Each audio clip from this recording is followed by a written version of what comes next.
Hello everyone, সবাই কেমন আছো? জানো তো, একটা ছোট্ট কথা নিয়ে আসলাম। সবাই পুরো কথাটা আমার শোনো, কেউ কিন্তু স্কিপ করবে না, ঠিক আছে? আজকে কোনো রান্নার ভিডিও নাই, কোনো ডেলি ব্লগ নেই। আর ফুলগুলো দেখো এখনও রয়েছে কি সুন্দর গাছের মধ্যে। এই গাছটা আমি নিয়ে এসেছিলাম 15 টাকা দিয়ে কিনে, 15 টাকা না 20 টাকা, বেশ ঠিক মনে নাই, ফুলের নার্সারি থেকে। অনেক ছোট্ট বাচ্চা ছিল, তাকে জল দিয়ে আস্তে আস্তে আস্তে আস্তে বড় করতে করতে এত বড় হয়েছে। মানে ব্যাপারটা বুঝতে পারছো কি বলতে চাইছি? এত বড় হয়েছে। আর গাছের গোড়াটা দেখো, এই দেখো, এইরকম একটা ডাল ছিল, এইরকমই একটা ডাল নিয়ে এসেছিলাম। তাকে যত্ন করে বড় করে গাছটা আজকে এত বড় হয়েছে। সেরকমই আমাদের আইডিগুলো ওইরকম বাচ্চা ছেলের মতন বড় করতে হয়, ছোট্ট থেকে একদম জিরো থেকে শুরু করতে হয়। তখন তার বিষয়ে যদি কেউ কিছু বলে না, তখন মানে এতটা মানে রাগ হয়, মানে কাউকে মানে বলে বোঝাবার মতন নয়। কিন্তু তার পিছনে যে কতটা পরিশ্রম আছে, কতটা কষ্ট আছে, সেটা কেউ জানে না। শুধু বলে দেয় যা নয় তাই। আর একটা কথা বলছি, আমার ভিডিও জানো তো সবাই দেখে, কেউ বাদ নয়। পাড়াতে গোটা পাড়া আমার দেখে ভিডিও। সেই ভিডিও দেখবে, আমার নকলও করে, আমি দেখেছি। হ্যাঁ, আমি যে সবাই বলবো যে তুমি কি এই ভিডিও বানা, হ্যাঁ আমি খুব ভালো ভিডিও বানাতে পারি না। আমি এখনও বলছি খুব ভালো ভিডিও বানাতে আমি পারি না। মোটামুটি পারি, চলার মতন পারি, ওই চলে। খুব ভালো পারি না, ভালোভাবে কথা বলতে পারি না।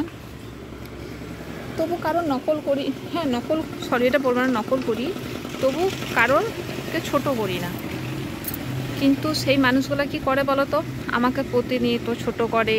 আমার ভিডিও দেখে আমার পরিবারের কাছে মানে কি বলবো, কানে মন্ত্র ঢালে। আর একটা সত্যি কথা, তাদেরকে আমার পরিবার বলতে ঘেন্না লাগে। আচ্ছা সত্যি কথা বলছি, আমার ভিডিওতে আমার শ্বশুরবাড়ির লোক তো নয়, ওদেরকে ঘেন্না লাগে বলতে আমার শ্বশুর শাশুড়ি গত হয়েছে, ইনারা আমার মানে বুনে বুনে যা হয়েছে, সেই কাকা শ্বশুর কাকি শাশুড়ি অ্যাকচুয়ালি বলতে পারো।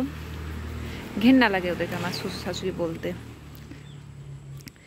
তা ভাই, আমার ভিডিও দেখছিস, দেখ, তোরা আমার ইউটিউবে ঢুকেছিস, তোদের জন্য ভিডিওটা বানাচ্ছি। কেউ কিন্তু কানে নেবে না কথাটা, যাদের জন্য বানাচ্ছি তোমরা শুধু শুনে থাকো। ভিডিও দেখছিস, দেখ, ভালো নাম যশ কর, সব কিছু কর, কিন্তু কারোর পেছনে লাগিস না, বুঝলি তো?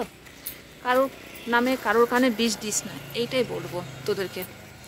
আর একটা সত্যি কথা বলছি আজকে তোদেরকে, আমার পিছনে লাগতে আসিস না, ঠিক আছে? আমার পিছনে লাগতে আসিস না, ভালোভাবে বলছি, আমার পিছনে লাগতে আসিস না।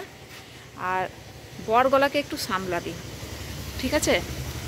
তার থেকে ভালো একটা কাজ কর, তোরা তো ভিডিও বানাস, ওই ঢঙের মতন ভিডিও বানাস, ওই 2 দিনে একটা ছাড়িস, 3 দিনে একটা ছবি ছাড়িস। আর আমাদের কি বলতো, সকাল থেকে আমাদের শুরু হয় ভোর 6টা থেকে, মানে যতবার আমরা খাবার খাই ততবার আমরা ভিডিও পোস্ট করি, ছবি পোস্ট করি। তোদের মধ্যে ওইটা নয়, তোদের মধ্যে ওই একদিন হি হি হা হা করে নিলি, ছেড়ে দিলি, হয়ে গেল, আবার 10 দিন গ্যাপ দিল, বন্ধ করলি।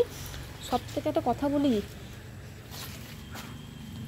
সুরটটা একটু ঠিক কর, মুখের সুরটটা একটু ঠিক কর। আমি কিন্তু দেখতে সুন্দর নয়, ঠিক আছে? আমি দেখতে সুন্দর না, মুখের সুরটটা একটু ঠিক কর, বদনটা ঠিক কর। বর গলাকে খানি আঁচলে বেঁধে রাখ না রে। কেন রে? বউদের, লোকের পাড়ার বউদের মেসেঞ্জারে নক করে, ঠিক আছে? এটাই করবি তোরা। তাই তোদেরকে বলছি, একটু বদনটা ঠিক কর আর ফিগারটা একটু মেনটেন কর, ঠিক আছে? যাতে লোকের বউদের মেসেঞ্জারে নক না করে, তোদের বরগলাকে বলে দিস। নাহলে আমার পিছনে লাগতে এলে আমি কিন্তু ভান্ডা ফুঁড়ে দেবো একদম। তোদেরকে আমি বারবার বলছি, আমার পিছনে লাগতে আসিস না, আমি কিন্তু ভান্ডা ফুটে দেবো, ঠিক আছে? তোদের উদ্দেশ্যে ভিডিওটা পোস্ট করলাম।